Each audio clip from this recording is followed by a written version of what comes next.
بالله من الشيطان الرجيم. بسم الله الرحمن الرحيم. الحمد لله رب العالمين. الصلاة والسلام على أشرف الأنبياء والمرسلين سيدنا ومولانا ومولى الثقلين محبوب رب المشرقين جد الحسن والحسين أبي القاسم محمد.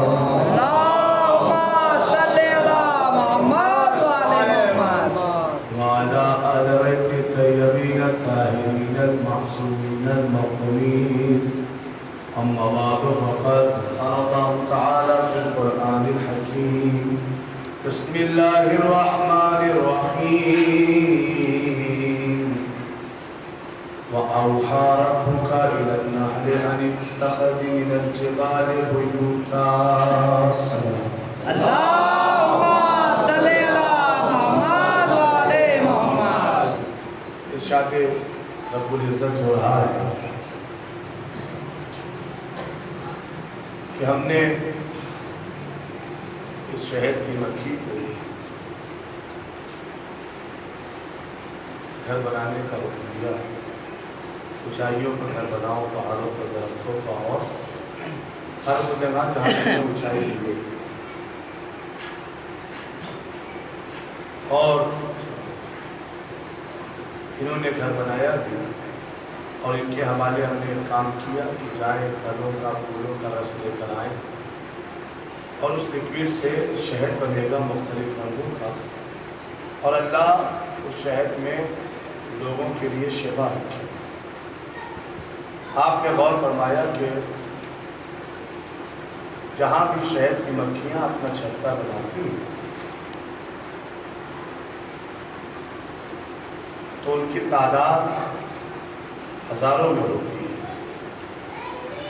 لیکن ایک خاصیت آپ نے دیکھی ہوگی کہ وہ ہزاروں میں ہونے کے باوجود بھی آپس میں اختلاف نہیں کرتی، ایک ساتھ رہتی ہے اور ایک ساتھ زندگی بسر کرتی ہے، اور ایک ایم ایک مقصد کے تحت اپنا کام کرتی ہے. اور ان کے اتحاد کا سبب یہ ہے کہ ایک ہی گھیروندے میں رہنا اور مل کے شہد بنانا اور پیار محبت سے رہنا. اس کا ریزن بس اتنا ہے کہ اللہ نے اس قوم کو ایمان دیا ہے، اور ایمان دے کے سمجھایا کہ جس قوم کو اللہ ایمان دے اس کی نشانی یہ ہے کہ وہ متحد ہوتے ہیں، ایک ساتھ رہتے ہیں اور صلح پسند ہوتے ہیں، محبت پسند ہوتے ہیں، آپس میں اختلاف نہیں کرتے، آپس میں رنجشیں نہیں رکھتے. چنانچہ اتنی عزت دی اللہ نے شہد کی مکھی کو صرف ایک کام کیا. آپ دیکھیں کہ اگر آپ شہد کی مکھیوں کی عزت افزائی اور ان کا پروٹوکول اور اللہ کی جانب سے جو انہیں فیسلٹی ملی ہے، ان تمام چیزوں کو دیکھ کر لگتا ہے کہ اشرف المخلوقات وہی ہے. شک ہوتا ہے کہ اشرف المخلوقات تو نہیں ہے، کہ نہیں، اشرف المخلوقات فقط انسان ہے. کیسے کہ اللہ نے ان شہد کی مکھیوں سے اتنی محنت کروائی کہ کس کے لیے کروائی؟ بہت ہمارے انسانوں کے لیے کروائی، تاکہ وہ جائیں اور نہ جانے کہاں کہاں بھٹکیں اور وہ لکوڈ لے کے آئیں اور پھلوں کا رس لے کر آئیں. تو کس کے لیے محنت کر رہی ہے؟ انسانوں کے لیے کر رہی ہے. وہ شہد جو بنتا ہے اس کا فائدہ کون اٹھاتا ہے؟ حضرت انسان اٹھاتا ہے. تو اللہ نے اس قوم کو امام والا بنا کر پورا سسٹم سمجھا دیا.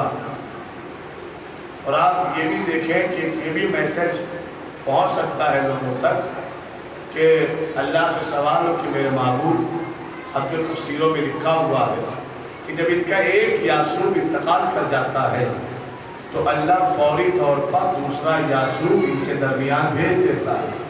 یعنی ان شہد کی مکھیوں کو ایک لمحے کے لیے بھی بغیر ایمان کے نہیں چھوڑتا. بغیر پیشوا کے نہیں چھوڑتا، بغیر یاسوب کے نہیں چھوڑتا، اور بغیر ہادی کے نہیں چھوڑتا۔ کیوں؟ اس لیے کہ کہیں ایسا نہ ہو کہ یہ قوم جو اب تک منظم چلی آ رہی ہے ان میں اختلاف ہو جائے، تو ان کا اتحاد بچانے کے لیے اللہ اور ان کا راہ راست پر باقی رہنے کے لیے یاسوب کے بعد موسیٰ یاسوب بھیجتا ہے۔ اب میں آپ کی خدمت میں عرض کروں کہ اللہ نے چھوٹی سی مخلوق کے ذریعے سے انسانوں تک کتنا بڑا پیغام پہنچانے کی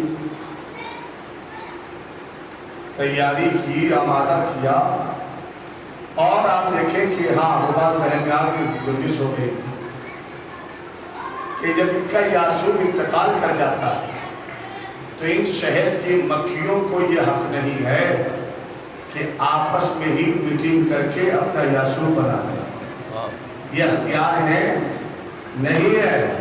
اگر یاسوب جائے گا تو موسیٰ یاسوب بھیجنے کی ذمہ داری اللہ کی ہے، اس قوم کی نہیں ہے کہ وہ اپنی مرضی کے مطابق اپنا امام اپنا یاسوب بنا دے۔ سمجھانا چاہا کہ جب شہر کی مکھیوں کو یہ اختیار نہیں ہے کہ اپنی مرضی کے مطابق یاسوب چن لے، امام چن لے، تو پھر اشرف مخلوقات کو یہ کس نے حق دیا کہ وہ اپنی مرضی کے مطابق امام چن لے۔ اب آپ چلے میرے ساتھ تھوڑا سا سیر کریں۔ کل آپ کو یاد ہے کہ میں نے حضرت زکریا کا تذکرہ چھیڑا اور حضرت ابراہیم کا بھی تذکرہ چھیڑا تھا۔ اس تذکرے کو میں مکمل کروں اور بات تمام کروں، اور میں ایک قرآن کا قصہ، قرآن کی کہانی اور قرآن کی زبانی آپ کی خدمت میں عرض کروں۔ اللہ کا ایک نبی جسے خلیل اللہ کا لقب ملا، حضرت ابراہیم علیہ السلام، کتنی بیویاں تھیں؟ کہ 2 بیویاں تھیں۔ بچے کتنے تھے؟ ان دونوں بیویوں سے ایک بچے تھے، اور دونوں معصوم، دونوں نبی، ایک حضرت اسحاق اور ایک حضرت اسماعیل ذبیح اللہ۔ غور فرمائیے گا، تاریخ کہتی ہے کہ جب جناب اسماعیل اور اسحاق دنیا میں آ گئے تو جناب سارہ کو جناب حاجرہ سے شکوہ ہوا، حسد ہوا، اور اس بنیاد پر اللہ نے حضرت ابراہیم کو دیا کہ اے میرے خلیل اللہ نبی، اب ان دونوں کا ساتھ میں رہنا صحیح نہیں ہے، اور پھر میرے معبود کیا کیا جائے تاکہ انہیں الگ کرو اور ایک کو اس مقام پہ لے جا کر چھوڑو کہ جہاں پر ہمارا بھیجا ہوا فرشتہ تمہیں لے کر جائے۔ تو تاریخ کہتی ہے کہ آگے آگے فرشتہ تھا، پیچھے پیچھے حضرت ابراہیم اپنے بیٹے حضرت اسماعیل اور حاجرہ کو لیے ہوئے نکلے۔ جہاں جہاں فرشتہ لے جاتا گیا وہاں وہاں جناب ابراہیم پیچھے پیچھے جاتے رہے۔ ایک مقام کو آیا کہ جہاں پر منزل طے تھی کہ یہیں رکنا ہے۔ ابھی اس زمین پر کوئی ایسا خاص نشان نہیں ہے، کوئی ایسا خاص مقام نہیں بنا ہوا ہے۔ اب چونکہ یہ جا رہے ہیں تو بنے گا۔ غور فرمائیے، چھوڑا جناب حاجرہ اسماعیل کو۔ جب چھوڑ کے جانے لگے تو جناب حاجرہ نے جناب ابراہیم سے پوچھا کہ یہ بتائیں کہ اس بے آب و گیا صحرا میں نہ پانی ہے، نہ گھاس ہے، نہ درخت ہے، نہ کوئی انسان ہے، ایسے ماحول میں آپ مجھے کس کے سہارے چھوڑے جاتے ہیں؟ تو جناب ابراہیم نے فرمایا کہ میں تم دونوں کو اللہ کے بھروسے چھوڑے جا رہا ہوں۔ کس کے بھروسے؟ اللہ کے بھروسے۔ دیکھیں، انسان اب اپنے نفس میں ذرا سا جھانک کر دیکھے کہ وہ اپنے اللہ پر، جناب ابراہیم نے صحرا میں بیٹا اور بیوی کو کس کے بھروسے چھوڑا؟ اللہ کے بھروسے چھوڑا۔ انسان اپنے نفس میں جھانک کر دیکھے کہ وہ اللہ پر کتنا بھروسہ کرتا ہے، اپنے پروردگار پر کتنا بھروسہ کرتا ہے۔ میں اکثر مجلسوں میں کہتا ہوں، یہاں بھی کہتا ہوں اپنے بھائیوں کے لیے، بزرگان دعائیں دیں گے انشاءاللہ۔ اگر ہم اللہ پر اتنا ہی بھروسہ کر لیں کہ جتنا ایک حجام پر کرتے ہیں، تب بھی ہمارا بیڑا پار۔ میرے صاحب، حجام کہاں سے آ گیا؟ سب سے نازک کام کرتا ہے حجام، اصلاح کا۔ ایک موقع ایسا آتا ہے، چاہے آپ شیونگ کروائیں، چاہے آپ بال کٹنگ کروائیں، ایک موقع آتا ہے جب کہتا ہے کہ حضور آنکھیں بند کر لیجیے اور ہمارا یہ سر اٹھا لیجیے. ہاں، مسکرا ایسے خطرناک مقام پر رکھتا ہے کہ اگر ذرا سے غلطی ہوئی تو جو رگے حیات ہے وہ گئی. لیکن آپ میں سے کوئی انسان بتائے، وہ کہتا نہیں آنکھیں کھلی رہیں گی، جو کرنا ہے آنکھوں کے سامنے کرو. ایسا کوئی نہیں کہتا. سب بڑے مزے سے سر اٹھا بھی لیتے ہیں، آنکھیں بند بھی کر لیتے ہیں، اور وہ اسکورا چاہے جہاں پھرائے، چاہے گلا کاٹے، چاہے بال کاٹے. ہوتا ہے کہ نہیں ہوتا ہے؟ لیکن ہم اپنے آپ کو اس حجام کے حوالے کر دیتے ہیں، سلینڈر کر دیتے ہیں. اتنا ہی اطمینان جس دن انسان کے اندر پیدا ہو گیا، آنکھیں بند کر کے اپنے پروردگار سے کہہ دے میرے معبود تو جو بھی میرے ساتھ کرے گا وہ بہتر ہوگا. ہاں تو بہتر ہوگا. لیکن اطمینان جب کم ہوگا، یقین کم ہوگا اپنے پروردگار کا، تو پھر انسان اللہ کو چھوڑ کر بندوں سے لو لگائے گا. صحرا میں چھوڑا ہے، نہ پانی ہے نہ کھانا ہے، کچھ نہیں ہے وہاں. کس کے بھروسے؟ اللہ کے بھروسے چھوڑ کے چلے آئے. جناب حاجرہ اور جناب اسماعیل اسی صحرا میں ہے. کچھ دیر کے بعد جناب حاجرہ نے دیکھا کہ میرا بیٹا پیاسا ہے، پیاسا ہے. جناب حاجرہ پانی لینے کے لیے جو مشہور پہاڑیاں ہیں صفا و مروہ، کبھی صفا پر کبھی مروہ پر، کبھی صفا پر کبھی مروہ پر، اور جب اس پہاڑی پہ جاتی تھی اس پہاڑی پر پانی نظر آتا تھا. آپ نے دیکھا سڑکوں پر جب آپ دور سے ہوتے ہیں تو سراب، اسے کہتے ہیں اردو میں سراب، سراب نظر آتا ہے، اور آپ دیکھتے ہیں تو آپ کو لگتا ہے کہ پانی ہے، لیکن جب آپ اس کے قریب جاتے ہیں تو آنکھوں کا دھوکا ہوتا ہے، پانی نہیں. وہی کنڈیشن جناب حاجرہ کے ساتھ تھی. مروہ پہ جائیں تو صفا پہ پانی دکھائی دے، صفا پہ جائیں تو مروہ پہ پانی دکھائی دے. 7 چکر بی بی حاجرہ نے بیٹے کی محبت میں 7 چکر لگائے، اور جب 7واں چکر پورا ہوا تو آپ نے دیکھا کہ حضرت اسماعیل میرا بیٹا پیاس کی شدت کی وجہ سے ایڑیاں رگڑ رہا ہے، ایڑیاں رگڑ رہا ہے. اور اس ایڑی کے رگڑنے سے وہاں پر ایک چشمہ جاری ہوا. حضرت حاجرہ جناب اسماعیل کے پاس آئی اور دیکھا وہ جو چشمہ جاری ہوا تھا اس کا پانی چاروں طرف بہ رہا تھا. تو پانی کو کور کرنے کے لیے سب سے پہلا کام کیا کیا انہوں نے؟ ریت کی دیوار بنانا شروع کی. گولائی میں ریت کی دیوار بنانا شروع کی کہ پانی رک جائے. لیکن پانی ہے کہ رکنے کا نام نہیں لیتا ہے، دیوار کو چیرتا ہوا پانی نکل جاتا ہے. تو جناب حاجرہ نے ایک فقرہ کہا پانی سے، اور بڑے اطمینان کے ساتھ کہا. کیا کہا؟ زم زم، ٹھہر جا ٹھہر جا. نبی کی معصوم نبی کی ماں کی زبان سے نکلا ہوا فقرہ پانی کو سمجھ میں آ گیا. اور فرمایا پانی کو سمجھ میں آ گیا. کیا کہا؟ زم زم، ٹھہر جا ٹھہر جا. پانی ٹھہر گیا. اب دیوار بنانے کی ضرورت نہیں ہے، اب اتنا ہی پانی نکل رہا ہے جتنا کہ ضرورت ہے. میں یہ کہانی اس لیے سنا رہا ہوں تاکہ خیمہ بنے کہ ایک نتیجہ آپ کی خدمت میں دے سکوں. پانی تو ٹھہر گیا نا، بچے کو پانی پلایا. جیسے حضرت اسماعیل ایڑیاں رگڑ رہے تھے، بالکل ویسے ہی جب امام حسین علیہ السلام نے حضرت علی اصغر کو زمین کربلا پر لٹایا، میں مسائل سے فضائل کی طرف جانا چاہتا ہوں. تو امام حسین نے دیکھا کہ کچھ دیر تک حضرت علی اصغر سائلنٹ رہے، بے حرکت رہے، کوئی حرکت نہ کی. لیکن ایک موقع آیا کہ جب آپ نے بھی ایڑیاں رگڑنا شروع کی، اور امام حسین نے فوراً اٹھا کے سینے سے لگا لیا.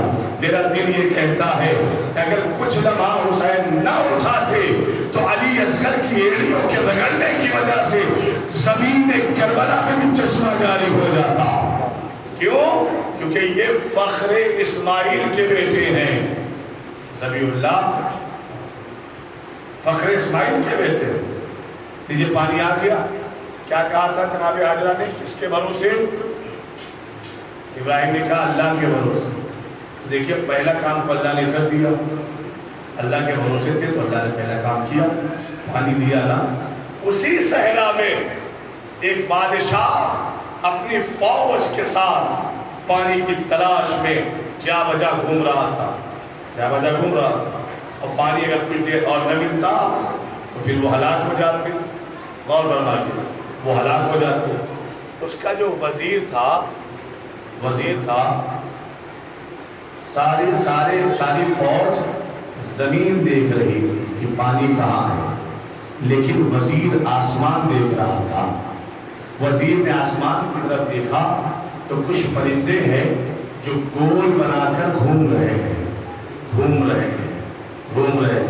سپاہیوں نے کہا کہ پانی تلاش کرنا ہے زمین میں، آپ نے جسے وزیر بنایا ہے وہ آسمان کو دیکھ رہا۔ بادشاہ نے کہا پانی زمین میں یا آسمان میں؟ کہ حضور زمین میں پانی ضرور ہے لیکن اس کا پتہ آسمان میں ہے۔ کیسے؟ کہ آپ ان پرندوں کو دیکھیے، پرندے اسی وقت گلائی میں گھومتے ہیں جب انہیں یا کھانا مل جائے یا پانی مل جائے۔ ان پرندوں کا اس طریقے سے گھومنا اس بات کی دلیل ہے کہ ہمارے آس پاس کہیں پانی ہے۔ اور جب اس پرندے کا پیچھا کیا، اس کے سہارے سے چلے تو اسی مقام پر پہنچے جہاں جناب حاجرہ اسماعیل تھی۔ دیکھا وہاں چشمہ جاری ہے۔ بادشاہ آگے بڑھا، سردار جو تھا اس نے ہاتھوں کو جوڑ کر کہا بی بی لگتا ہے کہ پانی آپ کی ملکیت ہے۔ کہا یہ پانی ہماری ملکیت ہے، اگر آپ اجازت دیں تو کیا ہم اس سے پانی پی سکتے ہیں؟ جناب حاجرہ نے کہا آپ پی سکتے ہو۔ اور بادشاہ نے پانی پیا۔ کہا اگر اجازت دیں تو میرے سپاہی بھی پانی پی لیں۔ کہا انہیں بھی اجازت ہے۔ سپاہیوں نے پانی پیا۔ کہا اگر آپ اجازت دیں تو ہمارے رہوار بھی پانی پی لیں۔ کہا انہیں بھی اجازت ہے۔ انہوں نے بھی پانی، سواری نے بھی پانی پی لیا، گھوڑوں نے بھی سواری پانی پی لیا۔ جب سب سیراب ہو گئے، غور فرمائیے، ہر ایک کے بارے میں اجازت مانگی ہے اس بادشاہ نے۔ اگر آپ کہیں تو میں پی لوں، میرے سپاہی پی لیں، میرے سوار، میرے گھوڑے پی لیں، سب کے بارے میں باری باری اجازت مانگی ہے۔ حالانکہ حاجرہ کے پاس سپاہی نہیں ہے، حضرت حاجرہ کے پاس کوئی مدد کرنے والا نہیں ہے، حضرت حاجرہ کے پاس کوئی نصرت کرنے والا نہیں ہے۔ بادشاہ چاہتا تو جبرن پانی پی سکتا تھا، بادشاہ چاہتا تو چھین کر پانی پی سکتا تھا، لیکن بادشاہ نے جبرن پانی نہیں پیا۔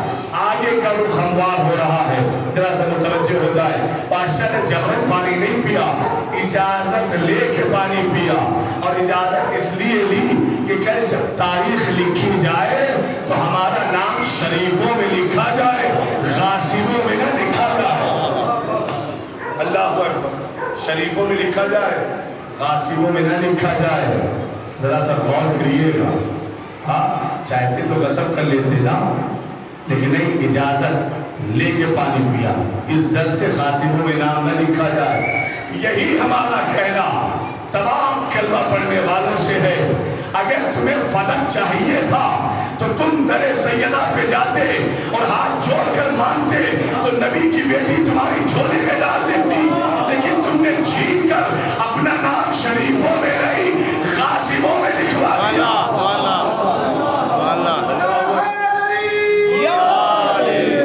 غاصبوں میں لکھوایا ہے اپنا نام۔ حضور آج میں نوجوانوں کو ایک فارمولہ دینا چاہتا ہوں۔ اگر کوئی بھی ایسا انسان آپ کو مل جائے کہ جو شہزادی کی آپ پر گفتگو کرے آپ سے، دیکھیے شہزادی کی ذات امامت سے متمسک ہے، محافظہ ولایت ہے بی بی زہرا، ٹھیک ہے۔ جب اللہ کے نبی کے جانے کے بعد جب سب خدیر بھول گئے تھے تو یہی شہزادی تھی کہ دق الباب کر کر کے لوگوں کو بتایا تم بھی تو خدیر میں تھے، تم بھی تو خدیر میں تھے، تم بھی تو خدیر میں تھے۔ اتنی جلدی بابا کی آنکھوں کے بند ہونے کے بعد اتنی جلدی خدیر بھول گئے، بابا کا فرمان بھول گئے؟ کیا تم اپنے پرانے دین پر پلٹ چکے ہو؟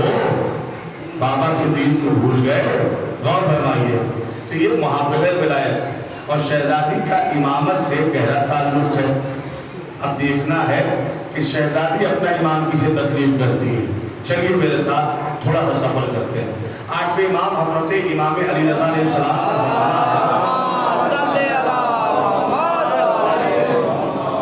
امام کا زمانہ آیا تو آپ کا ایک چاہنے والا ہے جس کے پاس کوئی اولاد نہیں تھی، تو وہ بازار گیا اور جا کر اس نے اولاد بعنوان اولاد ایک بیٹی خریدی اور لے کر آیا. کئی ایک واقعات ہیں اس بیٹی سے.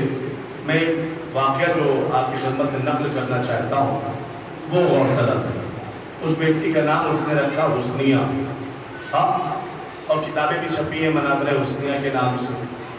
لے آیا اپنے گھر پر. 3 برس کی تھی. جب 7 برس کی ہو گئی امام کی بارگاہ میں لے کر گیا اور کہتا ہے کہ مولا میں نے بعنوان بیٹی سے خریدا ہے، آپ کچھ اسے پڑھا دیں. امام نے اسے بسم اللہ کروایا اور امام خاموش ہو گئے. پھر وہ کہتا ہے کہ اس کے آگے بھی تو پڑھائیے. امام نے فرمایا کیا اس کے آگے بھی کچھ پڑھانے کی ضرورت ہے؟ کا مطلب مولا میں سمجھا نہیں ہوں. کہتے ہیں امام کہ لے جا اسے، تیری یہ بچی زمانے بھر کے علماء سے افضل ہو گئی. زمانے بھر کے علماء سے افضل ہو گئی. تو وہ لے کے چلا آیا. اور چونکہ میں نے ایک واقعہ وہاں پہ مولانا میں پڑھا تھا، میں دوسرا واقعہ بیوی کا حسنیہ کا یہاں پڑھنا چاہتا ہوں. تو شاید کچھ باتیں اگر آپ لوگ رہے ہوں تو کچھ باتیں کامن لگیں آپ کو، لیکن وہ بتانا ضروری ہے. وہ اپنے گھر پہ آیا. بادشاہ نے ایک شب ایسی آئی کہ جب اس کے گھر پہ حملہ کروایا، سارے گھوڑے چھڑوا لیے، سارا مال لوٹ لیا، تو یہ غریب ہو گیا اور اس کا نام و نفقے کا انتظام کرنا بھی مشکل ہو گیا. اپنی بیٹی سے ایک دن کہتا ہے کہ چونکہ میں نے تجھے خریدا ہے تو لہٰذا حق رکھتا ہوں جہاں میں نے تجھے آزاد کیا، تو اپنے مقدر کا فیصلہ خود کر سکتی ہے. وہ کہتی ہے بابا آپ نے بیٹی بنا کر پالا ہے، آپ کو میں عالم غربت میں چھوڑ کے نہیں جا سکتی. کہ پھر کیا کرنا چاہتی ہے؟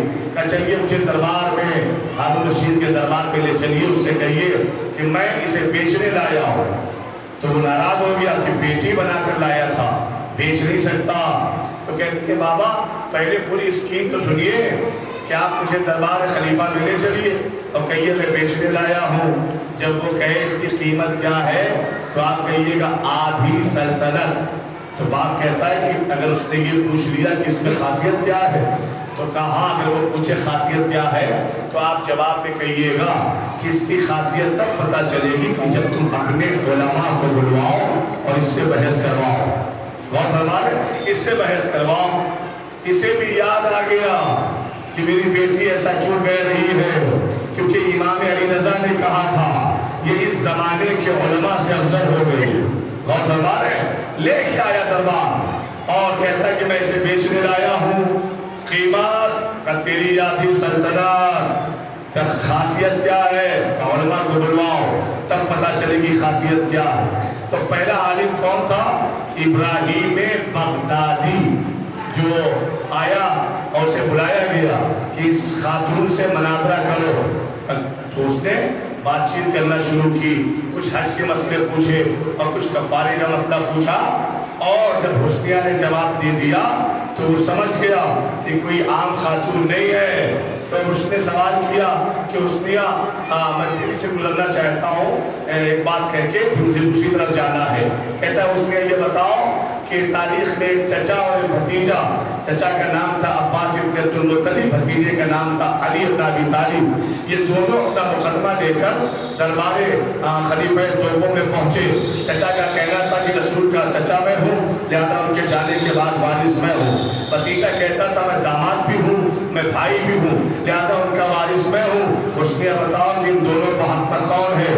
اگر حسنیہ کہے کہ علی حق پر ہے اور عباس ابن عبد المطلب حق پر نہیں ہے تو یہ جو خلیفہ صاحب بیٹھے ہیں یہ عباسی خلفاء ہیں، یہ ناراض ہو جائیں گے اور کہیں گے تو میرے دادا کی برائی کرتی ہے تو جان مار دے گا. اور اگر مولا علی کو کہے کہ نہیں حضرت علی غلط ہے تو ایمان چلا جائے گا. حسنیہ نے فوراً کہا تو نے قرآن پڑھا ہے؟ کہتے ہیں ہم حافظ قرآن ہے. کبھی قرآن میں ایک واقعہ ہے کہ کوئی 2 لوگ کسی ایک کے پاس مقدمہ لے کر آئے. کہا وہ 2 لوگ 2 نہیں تھے، وہ اللہ کے معصوم فرشتے تھے جو جناب داؤد کے پاس آئے تھے اپنا مقدمہ لے کر. کبھی بتاؤ ان دونوں میں حق پر کون تھا؟ کہ دونوں حق پر تھے، معصوم فرشتے تھے. کہا ایسا ہو ہی نہیں سکتا. مقدمہ اسی وقت ہوتا ہے جب ایک باطل ہو ایک حق پر ہو. اگر دونوں حق پر تھے تو اپنا مقدمہ لے کر آئے بھی تھے.